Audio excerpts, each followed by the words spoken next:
Hello YouTube, welcome to the second video in the series Tanks for Play. I'm PandaBear6969 and I'm here to teach you a few new tricks on becoming a better tank driver. First of all, we have a trick I like to call the circle jerk. It requires the driver to have reactive armor on and uses it to your advantage. As you attack an enemy, you keep your turret facing the enemy and shooting, while you move your tank in a circle, letting the enemy shoot off every piece of reactive armor.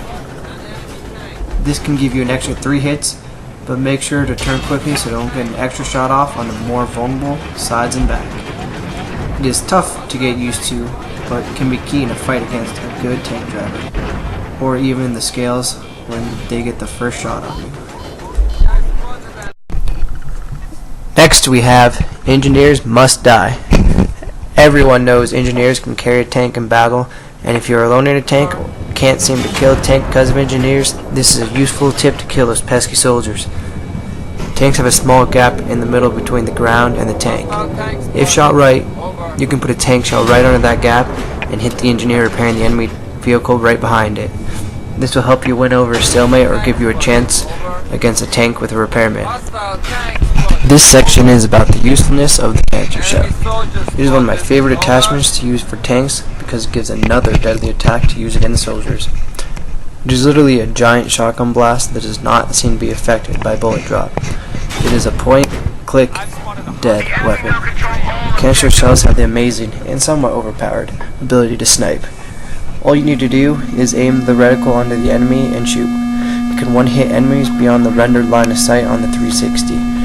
It does just as well in close range and is great for hitting an enemy right as they pop out, without giving them a chance to run.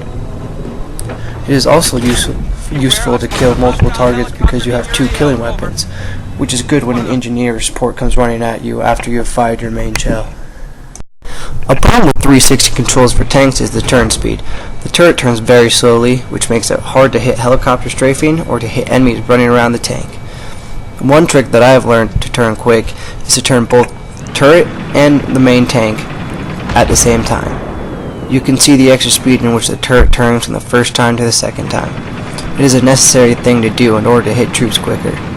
This can save your tank. Just make sure not to expose your backside to the enemy.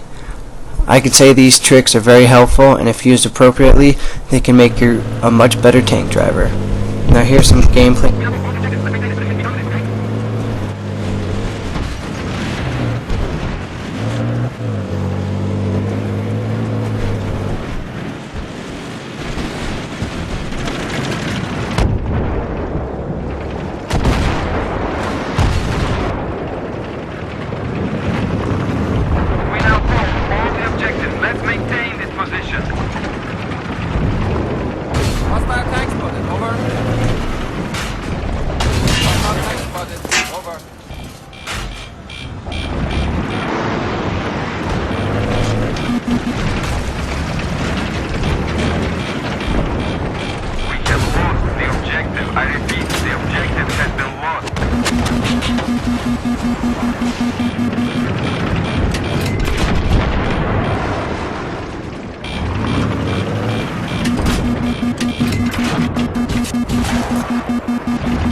spotted. Over.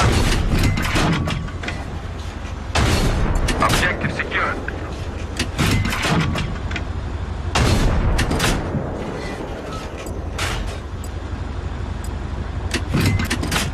Yeah, I've spotted an 18 soldier.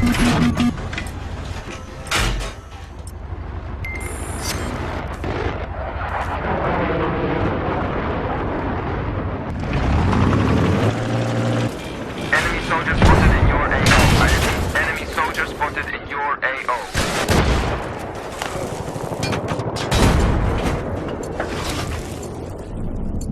Enemy soldier spotted. Over. 18 soldier.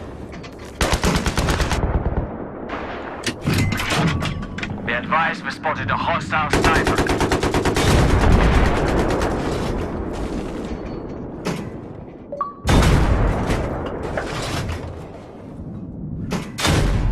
I've spotted an enemy tank. Over. Hostile tank spotted. Over. Enemy tank spotted. Over.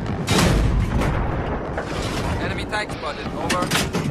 Enemy machine gunner spotted. Over.